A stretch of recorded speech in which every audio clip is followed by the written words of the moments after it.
ஓம் சாந்தி.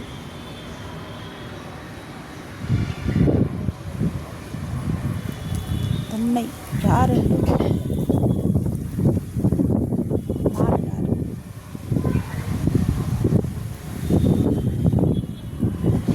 நாம் எல்லாம் பிறந்திருக்கோம். நீங்கள் யார் என்று கேட்டால் என்ன சொல்வீர்கள்? என் பெயர் ரமேஷ், சுரேஷ், இப்படி தேக சம்மந்தப்பட்டதை தான் சொல்லுவீங்க. ஆத்மா சம்மந்தப்பட்டதை யாருமே உலகத்தில் புரிஞ்சுக்கிறதில்லை. ஆன்மீகத்தில் இருக்கிறவங்களை தவிர ஆத்மானா புரிஞ்சுக்கிறது ஒரு சிலரே தான். நான் யார்? யாரால் படைக்கப்பட்டவர்? என் தந்தை யார்? என் உலகம் யார்? எது? நான் ஆத்மா. இந்த தேகம் என்ற சட்டையை போட்டு உலகில் நடிக்க வந்திருக்கோம் அனைவருமே. ஒரு சினிமாவுக்கு போனால் உங்களுக்கு எந்த கேரக்டர் பிடிக்கும்? கதாநாயகன் பிடிக்குமா, வில்லன் பிடிக்குமா? ஆனால் சிலருக்கு வில்லன் தான் பிடிக்கும். வில்லன் வந்தால் தான் ஆகா ஓகோன்னுவாங்க. சிலருக்கு கதாநாயகன் மட்டும்தான் பிடிக்கும். அந்த வில்லனாக நடிக்கிற ஒரு சிலர் தான் பிடிக்கும். கதாநாயகனை உலகுக்கே பிடிக்கும். ஏன்னா கதாநாயகன் அவருடைய பார்ட்டே நல்ல நடிப்பு, ஒருத்தரை பாதுகாக்கக்கூடியது, தன்னையும் பாதுகாக்கக்கூடியது, அனைவரையும் பாதுகாக்கக்கூடியது. அதுதான் கதாநாயகனுடைய கேரக்டர். வில்லன் எப்படி தெரியுமா? அவனும் தன்னால் வாழ மாட்டான், பிறரையும் வாழ விட மாட்டான். அக்கம் பக்கத்தில் இருக்க எல்லாத்தையுமே கெடணும்னு நினைக்கிறவன். அவங்க தான் வில்லன் கேரக்டர்.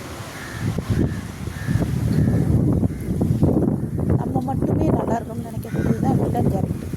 கதாநாயகன் அப்படி கிடையாது. நம்ம பக்கத்தில் இருக்க அனைவருமே நல்லா இருக்கணும். அவங்கள நம்ம துன்பம்னா காப்பாற்றக்கூடிய ஒரு அவங்களுக்கு தான் இருக்கும் எல்லா எண்ணங்களுமே. நான் என்பது இந்த உடல். நான் என்பது உடல் அல்ல, ஆத்மா. எல்லா பேரும் சிலர் என்ன நினைக்கிறீங்க? நான் இப்போ என் பேர் தனலட்சுமி, நான் தான் அப்படின்னு சொல்லி எல்லாமே தப்பாக புரிஞ்சுக்குவாங்க. நான் என்பது நமக்குள் இருக்கும் ஆத்மா. இரு புருவங்களுக்கு மத்தியில் அழகாக சொலிக்கக்கூடிய ஒரு மின்மினி பூச்சி போல் உயிர் சக்தியானது இருக்கிறது. அது இறைவனை நோக்கி போகும்போது தான் அந்த இடத்துல மூன்றாவது கண் விழிக்கப்படுகிறது.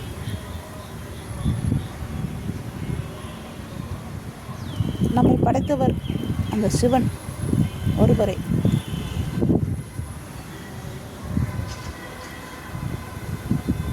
நான் என்பது நான் ஆத்மான்னு சொல்லலாம். நான் கைகால்னு சொல்ல முடியுமா? முடியாது. அது மாயை. என்னுடைய கைகால்னு சொல்லும். அதுதான் அந்த தேகம். நான் கைகால்னு சொல்லுங்க பார்ப்போம். நான் செஞ்சேன்டா அப்படின்வாங்க உலகத்தில். இதை நான் தான் செஞ்சேன் அப்படின்வாங்க. நான் யாருங்க? நான் யார்? நீங்கள் செய்யலை. உங்கள் கைகால் அந்த ஆத்மா மூலம் செய்ய வைக்குது. நான் என்பது அந்த ஆத்மா. அந்த ஆத்மா உடலை விட்டு போயிடுச்சுன்னா உன்னால் ஒன்றுமே செய்ய முடியாது. அப்புறம் போய் நீங்கள் செய்யுங்க பார்ப்போம். ஆத்மா வெளியேறிடுச்சுன்னா ஒரு கையை கூட, உங்களுடைய கையை நீங்களே அசைக்க முடியாது. ஏன்னா பணம்ன்றாங்க. அதுதான் நாடகம். நம்ம இருக்கிற வரைக்கும் கதாநாயகனை போலவே வாழணும். நான் என்ற அகங்காரம் யார்கிட்டமும் இருக்கக்கூடாது. அது நம்மளையும் அழிச்சிரும், சுற்றி இருக்கவங்களையும் அழிச்சிரும்.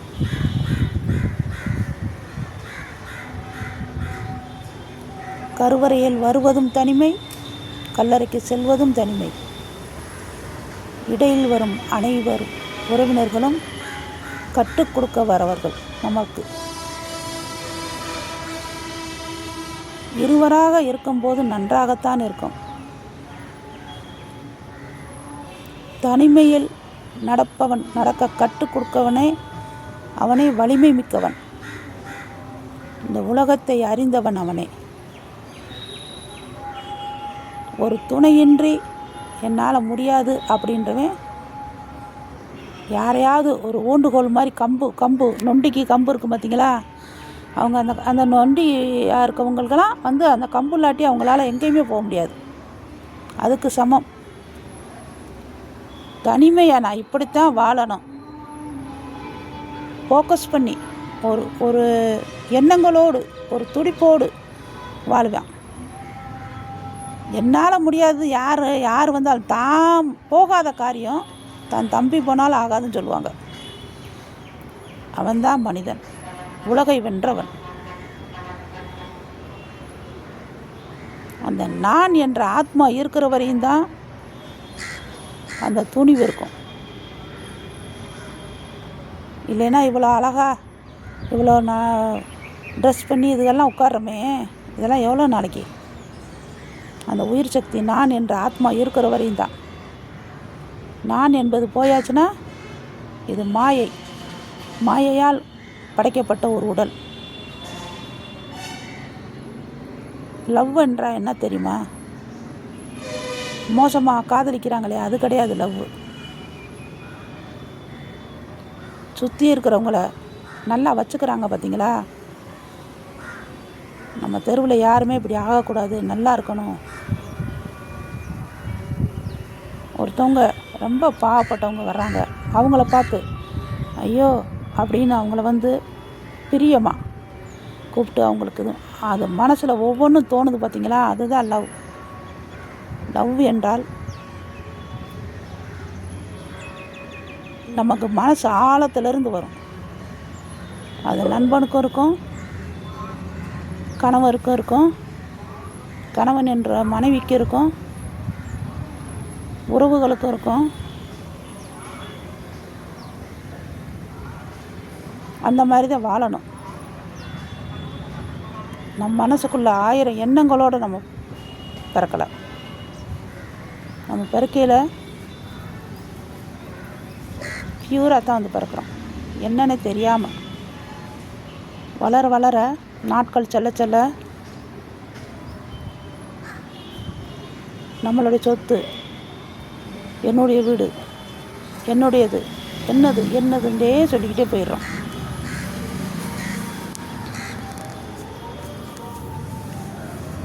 யாரையுமே இந்த உடலை பார்க்காதீங்க. இந்த சட்டையை போட்டு நம்ம நடிக்க வந்திருக்கோம்னு நினைங்க. ஒரு செகண்ட் யாரோடையும் சண்டை போடுறது நிறுத்திடுவீங்க.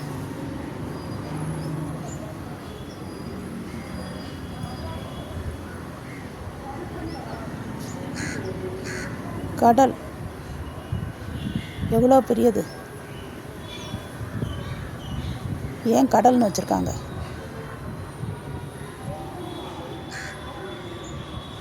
அந்த கடலுக்கு அனைத்தையும் ஏற்றுக்கிற சக்தி அதுக்கு இருக்குது.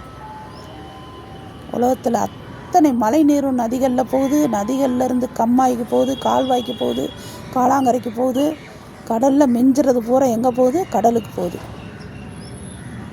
அதில் எவ்வளோ அழுக்காக இருந்தாலும் சரி, அது சகதியாக இருந்தாலும் சரி, அது நல்ல தண்ணியாக இருந்தாலும் சரி, அந்த கடல் வாங்கி உள்ளே வச்சுக்கிறது. அதோடைய தன்மை என்ன? ப்ளூ கலராக காமிக்குது. ஏன் கடலுக்கு இருக்க பெருந்தன்மை ஏன் மனுஷனுக்கு இருக்க மாட்டேங்குது? நம்ம எதை கொண்டு போகிறோம்?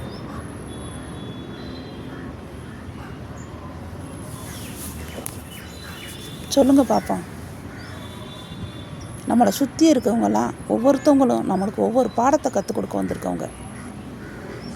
நல்லவங்க மாதிரி பேசுவாங்க, ஆனால் அவங்க மனசுக்குள்ளே இவன் இப்படி இருக்காளே, இவன் இப்படி இருக்கானே, இவனை எப்படி அழிக்கணும் அப்படின்னு திட்டம் போடுறதுக்கு நிறையா பேர் இருப்பாங்க. இவன் நல்லாவே இருக்கக்கூடாது, நாசமாக போயிடணும், இவன் மட்டும் நல்லா இருக்கா, நம்ம குடும்பத்தில் ஏன் இப்படி இருக்குது அப்படின்னு பொறாமை எண்ணத்தில் கொதிக்கிறவங்களும் இருக்காங்க.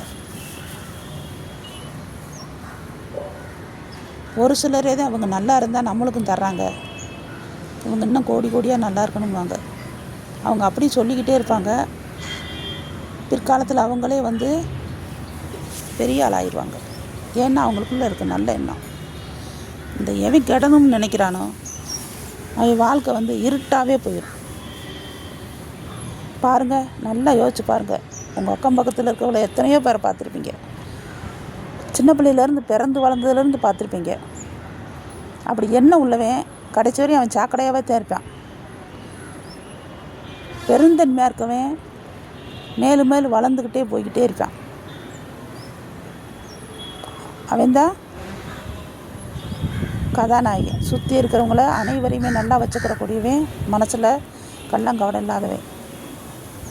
அவன் வாழ்க்கை சிறப்பாகவே இருக்கும். எப்படா கெடுவாங்கன்னு நினச்சிக்கிட்டு இருப்பாங்க. ஒவ்வொருத்தவங்க நம்மளுக்கு கற்றுக் கொடுக்க வந்தவங்க. சொன்னேன்ல, இடையில் வரும் அனைத்து உறவுகளும் நம்மளை கற்றுக் கொடுக்க வந்தவை. கர்ப்பத்தில் நான் தனியாக தான் வந்தேன், திருப்பி போகும்போது நான் தனிமையாக தான் போகிறேன். அதுக்குள்ளே ஏன் இவ்வளோ போட்டி பொறாமை? மக்கள்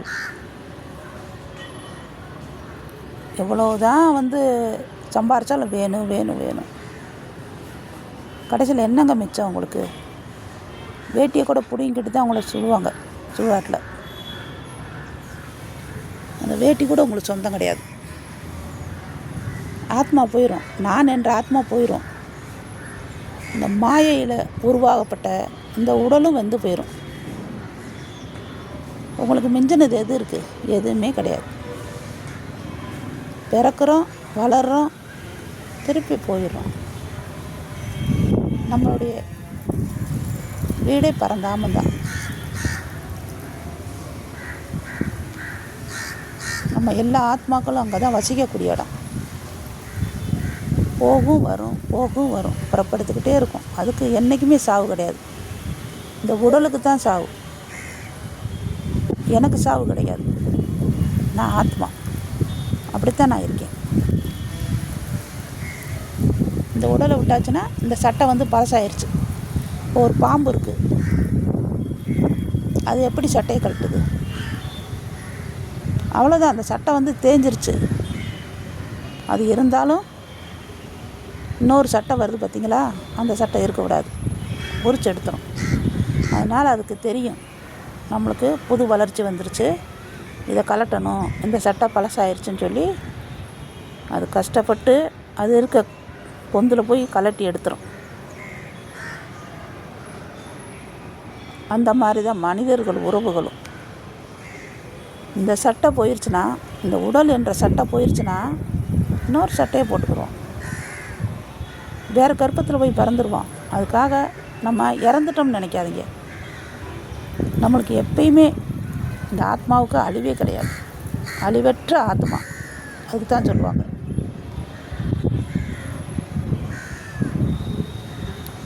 அப்போ திருப்பி பிறப்படுக்கையில் சந்தோஷமாக வாழணும்ல. அப்போ யாருடைய ஒரு நிம்மதியும் கெடுக்கிறத நினைக்காதீங்க. கூட நல்லா பழகுவாங்க, அவங்க தான் நம்மளை வந்து தூக்கி வச்சு பேசுவாங்க. அவங்கள என்றைக்குமே நம்பாதீங்க. டீச்சர் எப்படி அடிக்கிறாங்க, பிள்ளைங்க படிக்கலைன்னு அடிக்கிறாங்க, அதுக்காக டீச்சரை தப்பு சொல்லக்கூடாது. அவனுடைய முன்னேற்ற பாதைக்கு நல்லா வரணும்னு அடிப்பாங்க. ஆனால் பழகுற கூட இருக்கவங்க அப்படி கிடையாது. உங்களை போல் உண்டா? நீங்கள் எப்படி? நீங்கள் இல்லாட்டி இந்த குடும்பமே இல்லை, நீங்கள் இல்லாட்டி நாங்களாம் அங்கே வரக்கூட மாட்டோம். இப்படி ஒவ்வொன்றுக்கும் நம்மளை தூக்கி வைப்பாங்க. அவங்க நம்மளை கொடியை மேலே ஏற்றி கீழே அறுத்து விட்ருவாங்க, கயிறை சரட்டுன்னு அறுத்து விட்ருவாங்க. அதுக்கு தான் அவ்வளோ தூக்குறது. ஏன்னா நம்ம அவங்க சொல்ல சொல்ல மிதந்துருவோம். ஆகா, இப்படியா நம்ம அந்த அந்த இதுக்கு போயிடாதீங்க. அதுக்கெல்லாம் ஆசைகள் வாயில் அவங்க வாயில் ஆசைகள் உருவாகி நம்ம மாயை நம்மளை சுற்றி இருக்கும். எப்படா எதில் விழுவான்னு சொல்லி நம்ம ஆகான்னு போயிட்டோம்னா பிடிச்சி இழுத்துரும், பழைய சாக்கடைக்கு இழுத்துரும்.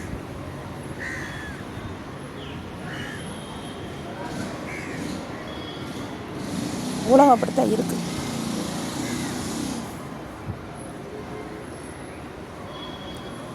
வழியில் போகிறோம்,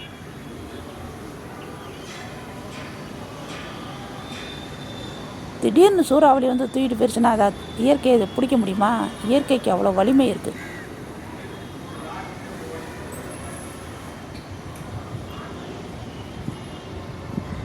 எதுவுமே இது 5மே பஞ்ச தத்துவங்கள் 5மே எதுவுமே மீறிடுச்சுன்னா நம்ம ஒன்றுமே செய்ய முடியாது. நீர் எடுத்துக்கோங்க, தண்ணி கடலுக்கு வந்துச்சுன்னா தாங்க முடியுமா? நம்மளால் தாங்க முடியாது. காட்டு தீ போல் எரிஞ்சிச்சுன்னா எத்தனை பேர் தண்ணி அடித்தாலும் அது கருகி முடிச்சா தான் நிற்கும், எவ்வளோ பேர் வந்தாலும்.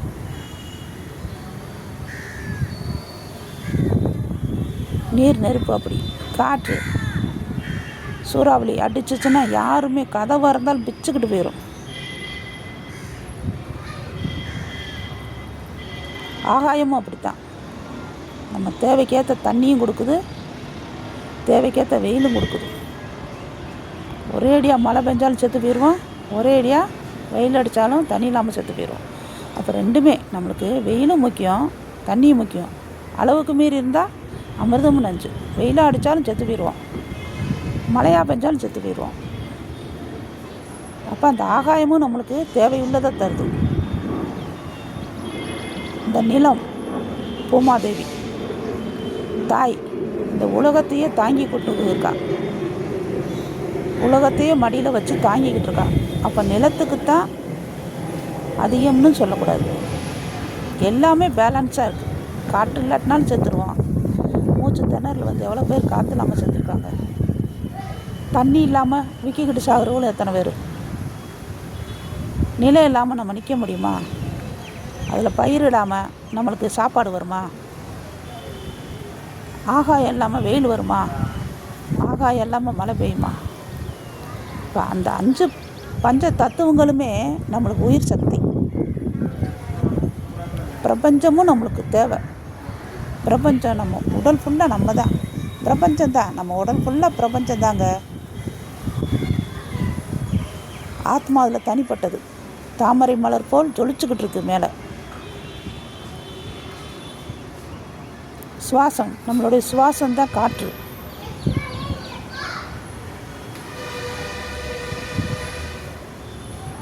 நமக்கு நீர் குடிக்கிறோம் இல்லையா, அது உடலில் ஃபுல்லாக போய் சேருது. எவ்வளோ உடம்புல எவ்வளோ இதுக்கு உதவுது.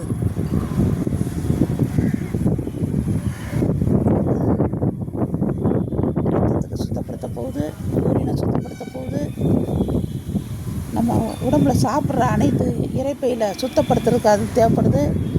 அப்போ அளவை எடுத்துக்கிறது, எவ்வளோ தேவையோ அவ்வளோ தண்ணி எடுத்துக்கிறது. அப்போ தண்ணி இல்லாட்டினாலும் நம்ம உயிர் வாழ முடியாது. காற்று நம்ம உடம்புல 10 இடத்துல வேலை செய்யுது தெரியுமா? உச்சந்தலையிலேருந்து உள்ளாங்கால் வரைக்கும் ஒவ்வொரு இடத்துலையும் ஒவ்வொரு காற்று வேலை செய்யுது. நம்ம மலச்சிக்கலை தள்ளுறது அதுக்கும் காற்று தேவைப்படுது. காற்று இல்லாட்டி வெறும் மலச்சிக்கல் மட்டும் வராது, சிக்கலாயிரும். யூரினுக்கும் கிட்னியை சுத்தப்படுத்துகிற இடத்துல காற்று இருக்குது. தொப்புள் மூலமாக தாய் கர்ப்பத்தில் இருக்கையில் நம்மளுக்கு அதன் மூலமாக சாப்பாடு எல்லாமே போகுது, அதுக்கு காற்று தேவைப்படுது. நம்ம மூச்சு குழாய்க்கு தேவைப்படுது, வாய்க்கு பேசும்போது தேவைப்படுது. காதை அடைச்சிக்கங்க, காற்று போகாட்டி நம்மளுக்கு ஒரு மாதிரியாக இருக்கும். நம்மளுக்கு தலைவலி இது குளிர் ஜுரம் வந்துச்சுன்னா காதை பொத்துவோம், அப்போ தான் வேர்க்கும். அந்த காற்று காது வழியாகவும் நம்மளுக்கு போகுது. அப்போ லாஸ்ட்டு கீழேருந்து உச்சியில் நம்ம பிறக்கும்போது உச்சியிலேருந்து உச்சி துடிக்குதுன்னு சொல்லுவாங்கள்ல, அதன் மூலமாக தான் நம்மளுக்கு இறை சக்தி கிடைக்குது. அந்த காற்று தான் ஒரு முடி அளவுக்கு தான் இருக்கும். அந்த துவாரம் முடி அளவுக்கு இருக்கும். அது மூலமாக தான் நம்மளுக்கு ஆன்மா சக்தி கிடைக்குது, உயிர் சக்தி கிடைக்குது. பிரபஞ்சங்களுடைய அனைத்து சக்தியும் இதான் ஆகாயம் நம்மளுக்கு. இந்த ஆகாயத்து மூலமாக தான் நம்மளுக்கு உள்ள உயிர் சக்தி உள்ளே வருது. அந்த காற்று தான் போய் நம் உடம்பில் கீழே போய் இருந்துருது. நம்ம ஆன்மீகத்தில் வர வர நம்மளறியாமல் அந்த காற்று திருப்பி மேலே வரும்போது தான் மூன்றாவது கண் பிறக்குது. தெரியுமா உங்களுக்கு? குழந்தையில அது இங்கேருந்து நம்மளுக்கு அனுப்பி, அதுதான் குண்டலின்னு சொல்லுவாங்க. அந்த குண்டலின் சக்தியில் போய் இருப்பிடமாக இருந்துக்கிறது. மனிதனாக வாழ்கிறோம். அப்போ மனிதனாக வாழ வாழ சாப்பாட்டுக்கு அடிமையாயிடுறோம், மக்களுடைய தொடர்பில் அடிமையாயிடுறோம், நிறைய அடிக்ட் ஆகிடுறோம் பொருள்கள் மீது. இதெல்லாம் என்ன? நம்மளை சுற்றி இருக்க மாயைகள் தான். ஆசைக்கு இணங்கிடுறோம். அப்போ அந்த குண்டலின்றது வேலை செய்யாது. நம்ம என்றைக்கு ஆன்மீகத்தில் போகிறோமோ, நான் என்று உணர்ந்து ஆத்மான்னு தெரிஞ்சுக்கிறோமோ, அன்னைக்கு அதோடைய சக்தி வேலை செய்ய ஆரம்பிச்சிடும். 10 சக்கரத்துலேயும் 10 காற்று வாயு இருக்குது. அந்த அத்தனை இடத்துலையுமே நம்மளை இப்போ நம்ம ஆன்மீகத்தில் போயிட்டோம்னா நம்ம உடலை சுத்தப்படுத்துறதுன்னு தெரியுமா? நம்மளுடைய ஆறா. அந்த ஆறாக்கள் நம்மளை சுற்றி தான் இருக்கும். நம்மளவே புரிஞ்சுக்க மாட்டேங்கிறோம். நிறையா பேர் சொல்லுவாங்க, நம்மளை சுற்றி தேவதை சுற்றிக்கிட்டே இருக்குது, அது சொன்னால் பழிக்கும் அப்படின்வாங்க. தேவதை நான் என்ன? நம்ம உடம்புல இருக்கிறதாங்க. நம்ம தான் கடவுள். நமக்குள்ளே தான் அந்த சிவன் இருக்கார். தெரிஞ்சுக்கிட்டவங்க யாரும் எங்கேயும் தேடி போக மாட்டாங்க. மன நிம்மதியை தேடி நம்மளே உட்கார்ந்து அந்த சிவனை கூப்பிடையில் அவரே நம்ம மனசில் குடி புகுந்துக்குவார். கடவுள் யாருன்னு கண்டுபிடிச்சிருவீங்களா? இவ்வளோ நாள் கடவுள்னு போகிறீங்களே, கடவுளை எப்பயாவது கண்ணில் பார்த்துருக்கீங்களா? பார்க்க முடியாது. நம்மளோட தான் மனித ரூபத்தில் தான் அவரும் நடமாடுறாரு. நம்மளுக்கு நிறையா விதத்தில் சொல்லுவார். அசால்ட்டாக நம்ம யாரோன்னு அசால்ட்டாக விட்டுருவோம்.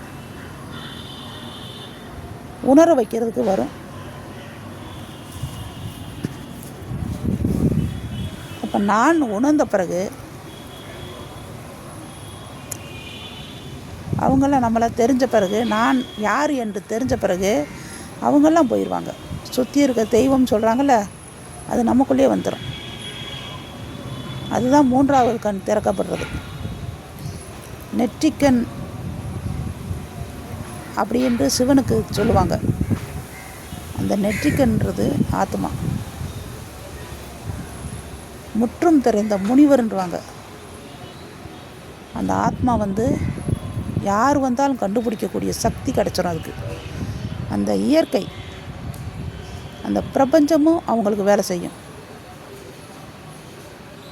ஏன்னா அது நல்லதைத்தானே கொடுக்குது.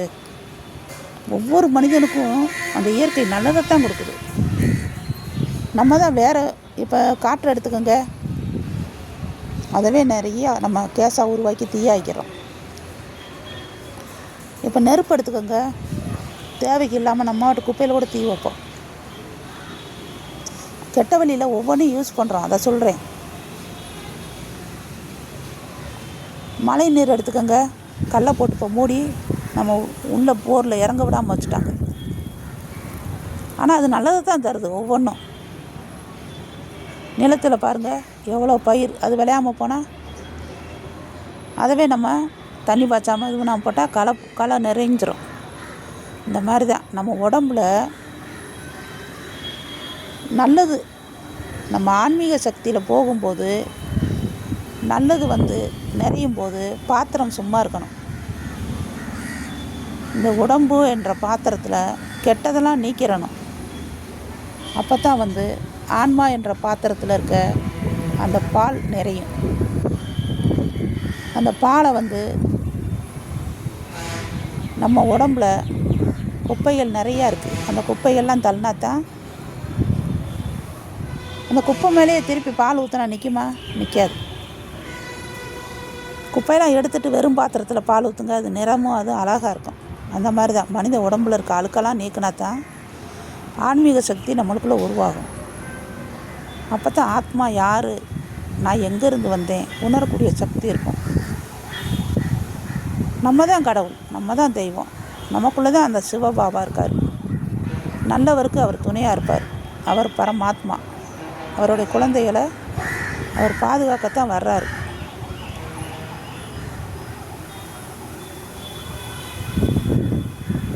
தன்னைத்தான் உணருங்கள், உணர்ந்து கேளுங்கள்.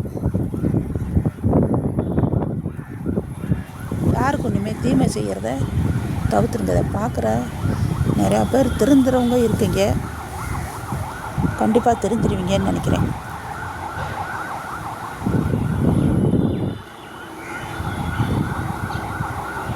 உங்களுடைய வெள்ளை மனசை நீங்களே புரிஞ்சுக்கோங்க.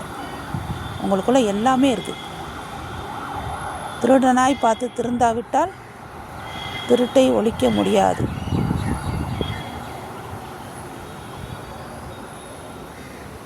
அதே மாதிரி நம்மளுக்கு யாரெல்லாம் அடித்து சொல்லித்தராங்களோ அவங்க தான் நம்மளுக்கு குரு. வயிறாங்க பார்த்தீங்களா, வீட்டில் வயிறவங்கெல்லாம் வந்து கெட்டவங்க கிடையாது, நம்மளுக்கு நல்லதை சொல்கிறாங்க. ஆனால் உலகம் ஏமாற்றி பிடுங்கி தின்றவன், உனக்கு என்னப்பா, உனக்கு இருக்குப்பா நிறையா அப்படின்னு சொன்னோன்னே ஆன்னு அள்ளி கொடுத்துட்றாங்க. வேணாங்க, அவங்க ஏய்க்கிறவங்க, நம்மளை சுற்றி இருந்து பிடுங்கி தின்ன கூட்டம்.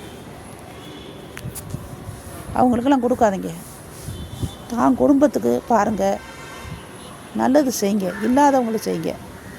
நம்மளை புகழ்கிறவனை என்றைக்குமே நம்பாதீங்க. நான் இப்போ இல்லை, சின்ன பிள்ளையிலேருந்து எனக்கு புகழ்ந்தா அவங்கள நம்ப மாட்டேன், பிடிக்கும். ஆனால் புரிஞ்சுக்கிடுவேன், நம்மளை யாராக கொடி அத்து விட போகிறாங்கன்னு தெரிஞ்சுக்கிடுவேன். எங்கள் அம்மா சொல்லும், சிரித்து பேசுகிறவனை என்றைக்குமே நம்பக்கூடாதுன்னு.